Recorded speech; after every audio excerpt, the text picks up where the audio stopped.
সুবহানাহু ওয়া তাআলা এই আয়াতের মধ্যে আমাদেরকে তার শুকরিয়া আদায়ের কথা বলেছেন। শুধু আল্লাহ সুবহানাহু ওয়া তাআলা বলেনি যে শুকরিয়া আদায় করো, বরং আল্লাহ সুবহানাহু ওয়া তাআলা আমাদেরকে বলছেন যে তোমাদের রবের পক্ষ থেকে একটা ঘোষণা, একটা এলান তোমাদেরকে করা হচ্ছে।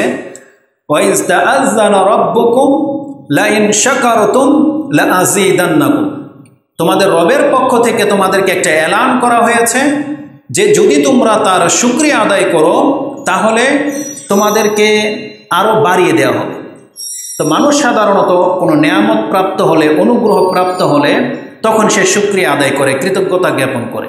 আর যখনই সে কোনো অনুগ্রহের এগেনস্টে, বিপরীতে সে যখন কৃতজ্ঞতা প্রকাশ করবে, আল্লাহর প্রশংসা করবে, শুকরিয়া জ্ঞাপন করবে, আল্লাহ সুবহানাহু ওয়া তাআলা বলছেন তখন আমি আমার পক্ষ থেকে অনুগ্রহকে আরও বাড়িয়ে দেব। আল্লাহ বলছেন আমি আমার নেয়ামতকে তোমাকে যা দিয়েছি, যার ভিত্তিতে তুমি আমার প্রশংসা করলে, তাহলে আমি আমার অনুগ্রহগুলোকে তোমার জন্য আরও বাড়িয়ে দেব। এটা ব্যক্তি পর্যায়ে, এটা হবে সাংসারিক জীবনে, ফ্যামিলিতে, এটা হবে কোনো মহল্লাতে, এটা হবে কোনো রাষ্ট্রে, কোনো জাতিতে।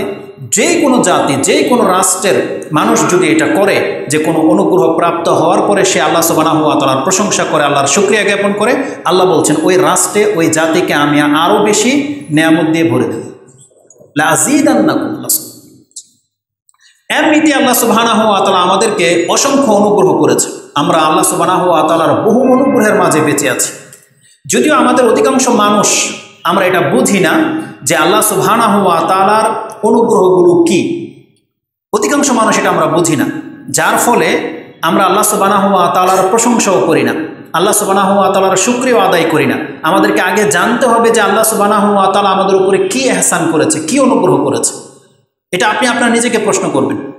প্রত্যেকটা ব্যক্তি, যেই ব্যক্তি যত বেশি তার মধ্যে আল্লাহর অনুগ্রহ দেখতে পাবে, সে দেখবেন তত বেশি আল্লাহ সুবহানাহু ওয়া তাআলার কৃতজ্ঞ হবে, তত বেশি সে আল্লাহ সুবহানাহু ওয়া তাআলার শুকরিয়া আদায় করবে। কিন্তু যে জানবে না যে আমার উপরে এমন কি ইহসান করা হয়েছে, তখন সে কিভাবে শুকরিয়া আদায় করবে? করবে না। তো সে তো অন্যকে দেখতে পায় যে অন্যকে অনেক কিছু দেওয়া হয়েছে, আমাকে তো কিছুই দেওয়া হয়নি, যার ফলে সে তেমন শুকরিয়া আদায় করে না।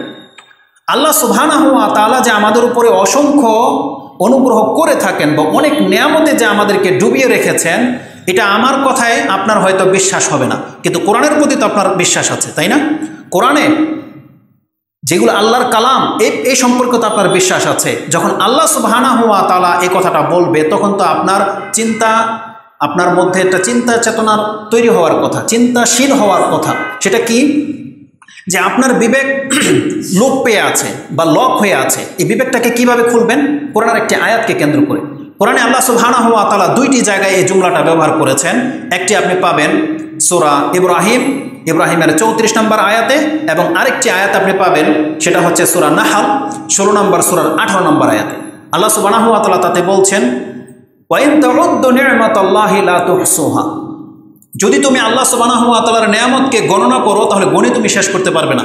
এই আয়াতটা আল্লাহ সুবহানাহু ওয়া তাআলা প্রত্যেক মুসলিম, প্রত্যেক ব্যক্তি, প্রত্যেক মানুষকে করেছে যে মানুষ, তুমি যদি তোমার প্রতি এহসানগুলো যদি গণনা করো তাহলে তুমি কোনোদিন গণে শেষ করতে পারবে না। কথাটা যেহেতু আল্লাহ সুবহানাহু ওয়া তাআলা বলেছেন, এটা হচ্ছে আমাদের প্রতিপালক রব বলেছেন, এই কথাটা চূড়ান্ত সত্য। যেটা আল্লাহর কথা, এখন আপনি এটাকে বোঝার চেষ্টা করেন। যেহেতু আমার রব বলেছে যে আমি যদি আল্লাহর অনুগ্রহগুলোকে গণনা করি তাহলে গণে শেষ করতে পারবো না, তাহলে একবার দেখে আল্লাহ আমার উপরে কি ইহসানগুলো করেছে, কি অনুগ্রহগুলো করেছে। তখন গিয়ে আপনার এক একটা করে মাথা খুলবে যে আল্লাহ আপনার উপরে কি ইহসান করেছে। তখন আপনি নজরকে ফেরাবেন পুরো পৃথিবীকে, তখন ওই দৃষ্টিতে দেখবেন যে অন্য কে কি পেয়েছে আর আপনি কি পেলেন। তখন আপনার বিবেক আস্তে আস্তে খুলবে। আর কিছু ইঙ্গিত আল্লাহ সুবহানাহু ওয়া তাআলা কোরআনে করে দিয়েছে যে আল্লাহ ভালো করেই জানে এগুলো যে নেয়ামত, এগুলো যে অনুগ্রহ, এটা কোনোদিন মানুষ তার অন্তর দিয়ে ফিল করতে পারবে না। কারণ মানুষকে যদি শিক্ষা না দেওয়া হয়, ওর বিবেক ওই দিকে যাবেই না যে এগুলো নেয়ামত, এগুলো হচ্ছে আল্লাহ সুবহানাহু ওয়া তাআলার পক্ষ থেকে। তাই পুরো কোরআনের মধ্যে আল্লাহ সুবহানাহু ওয়া তাআলা মোটা মোটা কিছু বা মূল নেয়ামতগুলো আল্লাহ উল্লেখ করে দিয়েছে, যেই দিকে মানুষের কোনো চিন্তাই যাবে না। যেমন আল্লাহ সুবহানাহু ওয়া তাআলা এই আয়াতের শেষে একটা কথা বলেছেন, যে আয়াত আল্লাহ বলেছেন ওয়া ইন তাউদ্দু নি'মাতাল্লাহি লা তুহসুহা ইন্নাল্লাহা লাগফুরুর রহিম। আল্লাহ সুবহানাহু ওয়া তাআলার নেয়ামতকে তুমি গুণে শেষ করতে পারবে না, আর জেনে নাও আল্লাহ হচ্ছেন অবশ্যই ক্ষমাশীল এবং দয়াবান। এই যে আল্লাহ সুবহানাহু ওয়া তাআলা যে বলেছেন আমি ক্ষমাশীল এবং দয়াবান, এটা হচ্ছে আল্লাহর অনুগ্রহের অনেক বড় একটা নমুনা। আল্লাহ সুবহানাহু ওয়া তাআলা কেন বলেছে যে আমার নেয়ামতের পরে যে আমি ক্ষমাশীল এবং দয়াবান? তার মানে আল্লাহ সুবহানাহু ওয়া তাআলা বুঝাতে চাচ্ছে, বান্দা তোর শত ভুলের মাঝেও তোকে আমি বাজিয়ে রেখেছি, ক্ষমা করে থাকে, তোকে আমি রিজিক দিয়ে থাকি। তোর অনেক পাপ, অনেক জুলুম তোর জীবনে আছে, তারপরেও আমি আল্লাহ তোকে রিজিক দিয়েই যাচ্ছি, কারণ আমার প্রতি যেহেতু বিশ্বাস নিয়ে আসার পরেও তোর মধ্যে ত্রুটি, উচিত ছিল তোকে রিজিক থেকে মাহরুম করে দেয়া। কিন্তু আল্লাহ বলছেন ইন্নাল্লাহা লাগফুরুর রহিম।